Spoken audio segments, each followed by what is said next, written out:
नमस्कार अश्विनी अन्नपूर्णा किचनमध्ये तुम्हा सर्वांचं खूप खूप मनापासून स्वागत. मुलांच्या शाळा सुरू झालेल्या आहे आणि प्रत्येक आईला पडणारा प्रश्न म्हणजे डब्याला काय द्यायचं आणि डब्याला दिलं तर ते पौष्टिक असायला हवं. तर आज मी तुम्हाला अगदी घाईच्या वेळेमध्ये पटकन 5 मिनिटांमध्ये बनवता येणार असा नाश्त्याची रेसिपी दाखवणार आहे. चला तर मग वेळ न घालवता लगेचच आपल्या या रेसिपीला आपण आता सुरुवात करूया. रेसिपी नेहमीप्रमाणेच अगदी साधी, सिंपल, सोपी आहे, त्यामुळे तुम्हाला नक्कीच आवडणार आहे.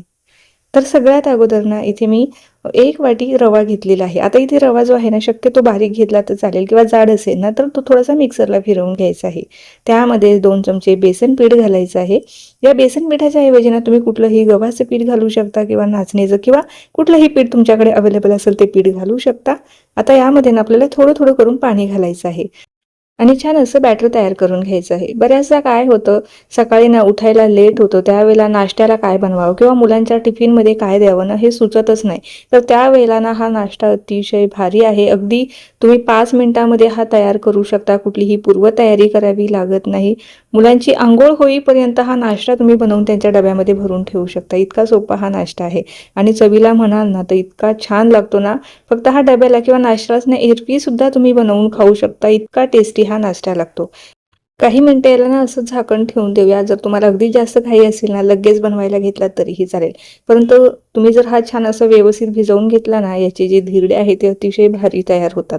तर आता हे छान 5 मिनिटं मी मुरवून घेतलेलं आहे. तर हे पहा बऱ्यापैकी घट्ट झालेलं आहे. रवा पाण्यामध्ये घातल्याच्या नंतर ना तो फुगतो. तर त्यासाठी ना आपल्याला तर यामध्ये अजून पाण्याची आवश्यकता लागणार आहे, परंतु आपण ते पुढे वापरणार आहोत.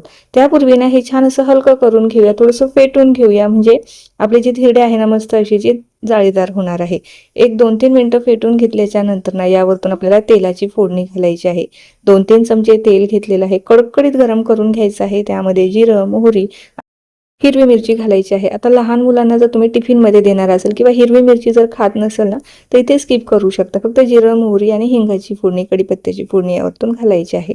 तर ही फोडणी यावरतून घालून घेतलेली आहे. त्यानंतर हे पुन्हा एकदा मिक्स करून घेऊया आणि घरातले बेसिक मसाले आपण यामध्ये टाकून घेऊया. त्यामध्ये थोडीशी अगदी पाव चमच्यापेक्षाही कमी यामध्ये मी मसाले घालणार आहे. त्यात मी लाल मिरची पावडर, हळद पावडर, धने जिरे पावडर आणि मुलांना छान अशी टेस्ट यावी, कारण लहान मुलांना ना मॅगी मसाला जो आहे ना, मॅगी फार आवडते. त्यामुळे यामध्ये मी साधारणतः एक अर्धा चमचा मॅगीचा मसाला सुद्धा घातलेला आहे. मुलं आवडीने खाणार आहे याकरता. चवीनुसार मीठही टाकलेलं आहे. तो व्हिडिओ चुकीने माझ्याकडनं कट झालेला आहे, परंतु मी यामध्ये मीठ घातलेलं आहे. आणि हा नाश्ता, हा जो पदार्थ आहे ना अजूनच रुचकर पौष्टिक व्हावा ना याकरता मी भरपूर साऱ्या भाज्या घेतलेल्या आहे. तुमच्याकडे ज्या ज्या भाज्या अवेलेबल असेल त्या घालू शकता किंवा तुमच्या मुलांना ज्या भाज्या आवडतात ना त्या यामध्ये घातल्या ना तर अजूनच हा छान लागणार आहे. मस्त अशा बारीक करून घेतलेल्या आहे. याची क्वांटिटी तुम्ही कमी अधिक करू शकता.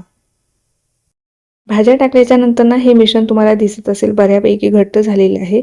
एवढं घट्ट मिश्रण आपल्याला ठेवायचं नाही. यामध्ये आपल्याला पाण्याची आवश्यकता लागणार आहे. आता यामध्ये थोडं थोडं करून आपल्याला पाणी घालायचं आहे. आता बऱ्याच जण नाश्त्याच्या पदार्थांमध्ये ना बरेच जण खाण्याचा सोडा वापरतात, परंतु आज आपण हा जो नाश्ता तयार करत आहोत ना यामध्ये आपण दही वापरलेलं नाही, खाण्याचा सोडा इनो काहीही वापरलेलं नाही. झटपट होणारा हा नाश्ता आहे आणि हा नाश्ता तुम्ही तुमच्या अगदी 2-3 वर्षाची लहान मुलं असेल ना त्यांनाही देऊ शकतं. त्यामध्ये भाज्या एकदम बारीक कट करून घालायच्या, फक्त मीठ घालायचे, कुठलेही मसाले घालायचे नाही. ते सुद्धा इतके आवडीने खातील ना, दररोज तुम्ही त्यांना देऊ शकता. इतका हा छान टेस्टी हे धिरडे लागतात. आता इथे माझ्याकडे नॉनस्टिक पॅन आहे, त्याला हलकंसं तेल लावून घेतलेलं आहे. तेलाचा सुद्धा अगदी कमीत कमी वापर आपण ह्या नाश्त्यामध्ये केलेला आहे. जो पॅन आहे ना तो छान कडकडीत गरम करून घ्यायचा आहे आणि त्यावरती ना हे मिश्रण आपल्याला पसरवून घ्यायचं आहे. मिश्रणाची कन्सिस्टन्सी ना थोडीशी पातळ असायला हवी, सरसरीत असायला हवी. त्यावरतून झाकण ठेवायचं, काही सेकंद आपल्याला तसंच ठेवायचं आहे. त्यानंतर काढून घेतल्याच्या नंतर सुद्धा हे धिरडं जे आहे ना हे पलटवायचं नाही, कारण गरम गरम असताना पलटवलं ना हे तुटण्याची शक्यता असते. वरची बाजू पूर्णपणे कोरडी होऊ द्यायची आणि वरतून हलकंसं तेल लावायचं आहे. तेल नसेलही लावायचं ना तरीही तुम्ही ते नाही लावलं तरीही चालेल, परंतु थोडंसं खालच्या बाजूने शेकण्यासाठी मी हलकंसं ब्रशने याला तेल लावून घेणार आहे आणि खालची सुद्धा बाजू आपल्याला छान अशी भाजून घ्यायची आहे. अगदी झटपट होणारा हा नाश्ता आहे. तुम्हाला जर घाई असेल ना तर त्यावेळेला तुम्ही हा बनवू शकता. चवीला म्हणाल ना तर अतिशय भन्नाट लागतो. एकदा जर तुम्ही हा नाश्ता बनवला ना तर मुले तर दररोज टिफिनला हाच नाश्ता बनवून दे असेच सांगणार आहे, कारण एवढा छान हा नाश्ता लागतो. मस्त हे धिरडं मी दोन्ही साईडने छान भाजून घेतलेलं आहे. काढून घेऊया. आणि ह्या नाश्त्यासोबत ना, ह्या धिरड्यांसोबत ना कुठल्याही चटणीची आपल्याला आवश्यकता लागत नाही, कारण यामध्ये आपण ऑलरेडी भाज्या मसाले संपूर्ण जिन्नस घातलेले आहे, त्यामुळे इतर कुठल्या चटणीची आवश्यकता लागत नाही. हा असाचही छान लागतो. किंवा तुम्हाला खायचाच असेल तर तुम्ही लोणच्यासोबत किंवा मुलांना जर टिफिनला देणार असाल ना तर तुम्ही थोडंसं टोमॅटो सॉस यासोबत देऊ शकता.